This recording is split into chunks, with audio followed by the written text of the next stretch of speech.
இந்த வீடியோல நாம பார்க்க போறது bone fracture in locomotion and movement. Bone fracture. So bones எப்போவுமே ஸ்ட்ராங்காக இருக்கும், ஆனால் சில சமயம் உடையும். அதுதான் ஃப்ராக்சர் இல்லை பிரேக் ஆகும் அப்படின்னு சொல்லலாம். So fracture or break. So ஃப்ராக்சர்ஸை கிளாசிஃபை பண்ணுறோம் எதை வச்சு பார்த்தீங்கன்னா, பொசிஷனிங் ஆஃப் த போனோ எண்ட்ஸ். இப்போ இந்த போனோட எண்டு மிஸ்பிளேஸ் ஆச்சுன்னா ஸோ அது பொசிஷன். அப்புறமா கம்ப்ளீட்னஸ் ஆஃப் த பிரேக் எப்படி ஆயிருக்கு, அது பாதியா இல்லை டயக்னல் ஷேப்பா டிரான்ஸ்வர்ஸா அந்த மாதிரி. And orientation of the break related to the long axis of the bone. So போனோட லாங் ஆக்சிஸ்க்கு ஏற்ற மாதிரி எப்படி பிரேக் ஏற்பட்டிருக்கு. And penetration to the skin. Penetration ஆயிருக்கா, இது ஓப்பன் ஃப்ராக்சர். வெளியில் நிறைய என்ன சொல்கிறது, வெளியில் நிறைய பிளட் லாஸ் ஏற்பட்டு ஓப்பன் உண்டாகி ஓப்பன் ஃப்ராக்சர் ஆச்சுன்னா அதுதான் பெனிட்ரேஷன் த்ரூ த ஸ்கின்னு சொல்லுவோம்.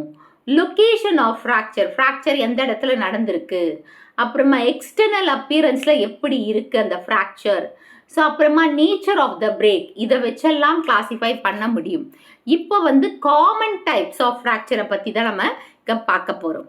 First transverse. இப்போது இதை லாங் ஆக்சிஸ், இந்த போனோட லாங் ஆக்சிஸ் இந்த கண்டிஷன், இதில் நடுவில் ரைட் ஆங்கிள்ஸில் பிரேக் ஏற்பட்டுச்சுன்னா அது டிரான்ஸ்வர்ஸ். ஹாரிசான்டலாக பிரேக் ஏற்பட்டுச்சுன்னா, இது ஹாரிசான்டல்னு கூட சொல்லலாம், ஹாரிசான்டல் ஆர் டிரான்ஸ்வர்ஸாக பிரேக் ஏற்பட்டுச்சுன்னா அது டிரான்ஸ்ஃபர். இப்போ ஃப்ராக்சர் அதாவது யாருக்கு ரைட் ஆங்கிளா, இந்த போன் ஆக்சிஸ்க்கு, இதுதான் போன் ஆக்சிஸ்னா இந்த போன் ஆக்சிஸ்க்கு ரைட் ஆங்கிளா ஃப்ராக்சர் அக்கர் ஆச்சுன்னா அதுதான் டிரான்ஸ்வர்ஸ்.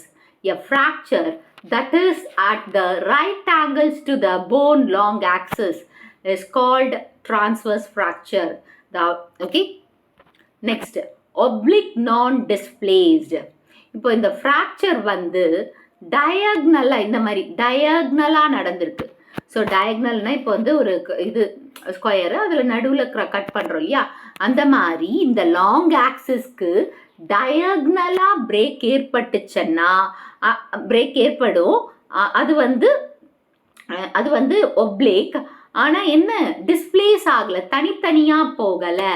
ஸோ தனித்தனியாக போகாததுனால இந்த ஃப்ராக்சரை நம்ம என்னன்னு சொல்கிறோம்னா ஒப்ளிக் நான் டிஸ்பிளேஸ்டு. ஸோ ஒப்ளிக் அது நீங்கள் இருக்குது, அதாவது சரி சமம் இல்லாமல் டயக்னல் மாதிரி பிரேக் ஏற்பட்டிருக்கு, ஆனால் பிரியலை.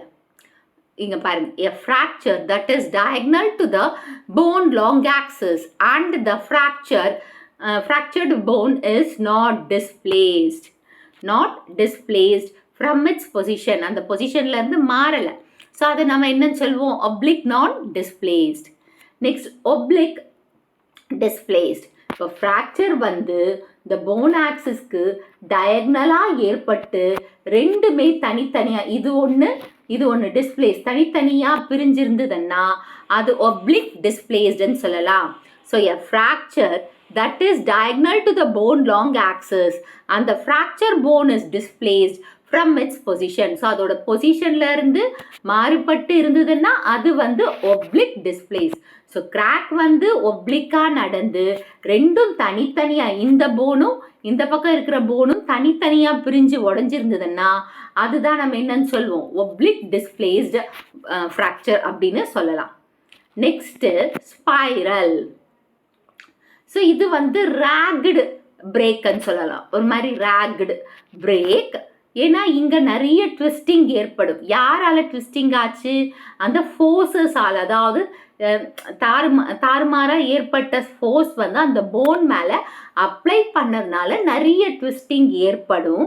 யூஸ்வலாக இந்த போன் அதாவது இந்த ஃப்ராக்சர், ஸ்பைரல் ஃப்ராக்சர் ஸ்போர்ட் ஃப்ராக்சர்ன்னு சொல்லுவாங்க. ஸ்போர்ட்ஸால் ஏற்படுன்னா, ஸ்போர்ட்ஸில் அவங்க நார்மலாக எப்படியோ போய் பிடிக்கணும், பாலை பிடிக்கணும், என்னது ஃபுட்பாலில் கோல் அடிக்கணும், அந்த ஒரு கான்ஷியஸ்லேயே போயிட்டு விழுவாங்க. அப்போ தாறுமாறாக விழும்போது ஏற்படுற அந்த ஃப்ராக்சர் தான் spiral fracture. So ragged break occurs when excessive twisting forces are applied to a bone. ஒரு போனுக்கு நிறைய ட்விஸ்டிங்கில் ஃபோர்ஸ் அப்ளை பண்ணும்போது ஏற்படுற அந்த பிரேக் தான் என்னது, ஸ்பைரல் பிரேக். இதுக்கு இன்னொரு பேர் என்ன, sports fracture. Next green stick fracture. இப்போது ஒரு பச்சையாக இருக்கிற செடியில் இருக்கிற அந்த குச்சியை நம்ம உடைச்சா ஃபுல்லாக உடையாது, ஏன்னா கிரீன் ஸ்டிக்குன்னு சொல்லுவோம், பாதி ஒட்டிக்கிட்டே இருக்கும். அதே மாதிரி தான் இந்த ஃப்ராக்சரும் கிரீன் ஸ்டிக் ஃப்ராக்சர். ஸோ இப்போ பேர்ன் வந்து கம்ப்ளீட்டாக இந்த ஒரு பக்கம் மட்டும்தான் இதுவாகும், கம்ப்ளீட்டாக ஆகாது. இப்போ டிரான்ஸ்வர்ஸில் பார்த்த மாதிரி ஃபுல்லாக நடக்காது, வெறும் ஒரு பக்கம் மட்டும்தான் அந்த கட் ஏற்படும். ஸோ அப்படி ஏற்பட்டுச்சுன்னா அது என்னது? Green twig breaks. Green twig breaks, அதாவது பச்சையாக இருக்கிற கிளைய உடைச்சா ஃபுல்லாக உடையாது, அதுதான் இங்கே சொல்லியிருக்காங்க. Green twig breaks.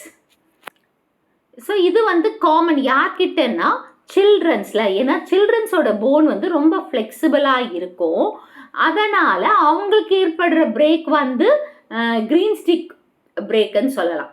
Green stick மாதிரி தான் இருக்கும். So the bone breaks incompletely just like a green twig breaks. So it is common in children because of the flexibility of the bones. Next, comminuted fracture.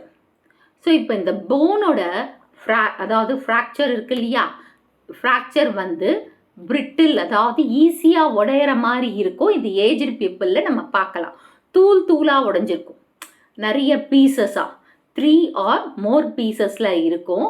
இது வந்து voltage பீப்புளில் பார்க்கலாம், aged இதில், ஏன்னா அவங்க bones வந்து பிரிட்டில் மாதிரி இருக்கும், ஈஸியாக உடஞ்சிரும். அதாவது ஹார்டாக இருக்கிற மாதிரி இருக்கும், ஆனால் ஈஸியாக ப்ரோக்கன் ஆகிடும். ஸோ இந்த மாதிரி, அதாவது தட் இஸ் ஓல்டு பீப்புளில் இந்த மாதிரி, ஏஜ்டு பீப்புளில் இந்த மாதிரி நடக்கும். ஸோ அவங்களோட ஃப்ராக்சர் வந்து மல்டிப்புளாக இருக்கும், அதாவது நிறைய இருக்கும். Comminuted fracture. So bone fragmented into 3 or more பீசஸாக உடஞ்சிருக்கும். ஸோ போனோட ஃப்ராக்மெண்ட்ஸ் வந்து 3 or more பீசஸாக உடஞ்சிருக்கும். பர்டிகுலர்லி காமன் இந்த ஏஜ்டு, அதாவது இது யார்கிட்ட பார்க்கலான்னா, இப்போ எப்படி கிரீன் ஸ்டிக் வந்து குழந்தைங்கக்கிட்ட சில்ட்ரன்ஸ் கிட்ட பார்க்க முடியும்னு சொன்னாங்களோ, அதே மாதிரி இந்த ஃப்ராக்சர் வந்து ஏஜ்டு பீப்புள் கிட்ட பார்க்க முடியும். ஏன்னா அவங்களோட போன்ஸ் தான் பிரிட்டில்னா எளிதாக உடையக்கூடியதா, ஹார்டாக இருக்கிற மாதிரி தான் இருக்கும், ஆனால் ஈஸியாக பிரேக்கபிள் ஆகிடும். ஸோ அதுதான் கம்மியூட்டட் ஃப்ராக்சர். இந்த வீடியோ உங்களுக்கு புரிஞ்சிருக்கும்னு நினைக்கிறேன். இந்த வீடியோ உங்களுக்கு பிடிச்சிருந்தா ஒரு like, share, subscribe to science easy tech channel. என்னோட பழைய வீடியோ லிங்க் டிஸ்கிரிப்ஷன் பாக்ஸில் கொடுத்துருக்கேன், நீங்கள் என்ன போய் பாருங்கள். ஏதாச்சும் டவுட்ஸ் இருந்தால் கமெண்ட் பாக்ஸில் போடுங்க.